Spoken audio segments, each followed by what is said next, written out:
ശരി, ഇപ്പോൾ ശ്രീ തിരുവഞ്ചൂർ രാധാകൃഷ്ണൻ കോൺഗ്രസ് നേതാവ് ടെലിഫോൺ ലൈനിലുണ്ട്. ശ്രീ തിരുവഞ്ചൂർ രാധാകൃഷ്ണൻ, ദേവസ്വം ബോർഡ് പ്രസിഡന്റ് പറയുന്നത് തെരഞ്ഞെടുപ്പ് കാലമായതിനാൽ ശബരിമലയിൽ എന്തും സംഭവിക്കാവുന്ന അവസ്ഥയുണ്ട്, ഞങ്ങൾ കരുതിയിരിക്കുകയാണ് എന്നാണ്.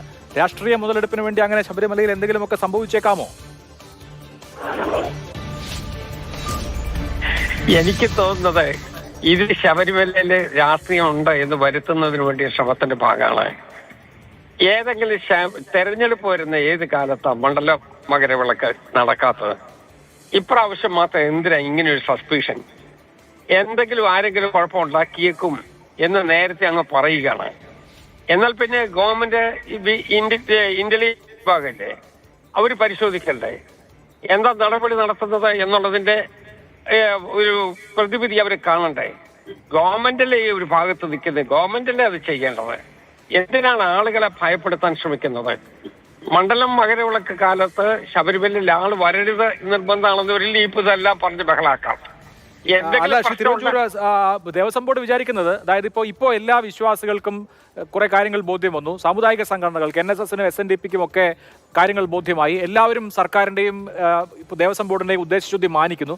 അപ്പോൾ ഇങ്ങനെ ഒരു പോസിറ്റിവിറ്റി നിലനിൽക്കുന്നത് കൊണ്ട് എന്തെങ്കിലുമൊക്കെ കുത്തിത്തിരിപ്പ് ഉണ്ടായേക്കുമോ എന്നാണ് പേടി.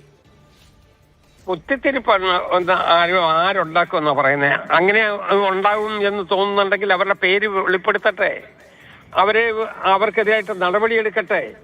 ഭരണം നടത്തുന്നവരും കുറ്റം പറയുന്നവരും ഒരു കൂട്ടർ തന്നെ ആയിക്കഴിഞ്ഞാൽ പിന്നെ എന്ത് ചെയ്യാൻ പറ്റും?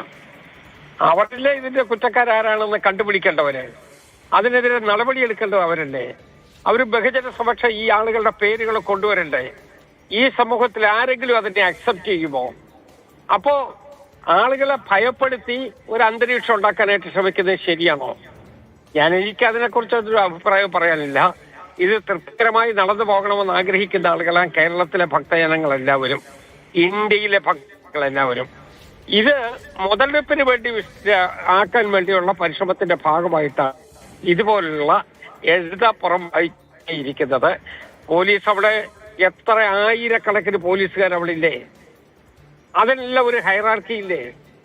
അവർക്കിതിനുള്ള ഗൂഢാലോചന നടത്തുന്നവരുണ്ടെങ്കിൽ കയ്യോടെ പിടിക്കാൻ പറ്റണ്ടേ?